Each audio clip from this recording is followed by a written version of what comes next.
Xəbər verdiyimiz kimi Çınar Trans MMC-yə məxsus olan King Long markalı avtobusa bıçaqla daxil olan yaşlı qadın digər sərnişinləri hədələməyə başlayıb.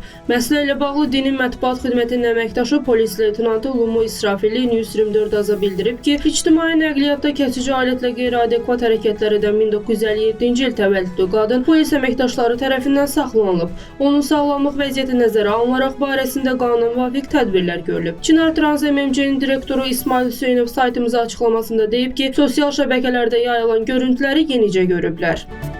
Görüntünü biz de təzə görmüşük bizim avtobusda olmağına.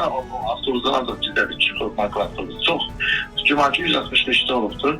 Bizdə avtobuslarda bir görüntü də var, kameralar var. Şimdi araşdırır, polisdən də saxlamışdır, polisdən də saxlamışlar. Açdırır, təyin edir, şant avtobusu orada saxlamışdır. O qadın ruhi xəstədir. Sənəgərdə yaşayır, həmişə avtobusda meyləzirlə danışır, gəlir, həmişə təkir edir. Yerində deyil, hərdə qalır. Mən məlumat vermişəm, polisə də yer qaldırır.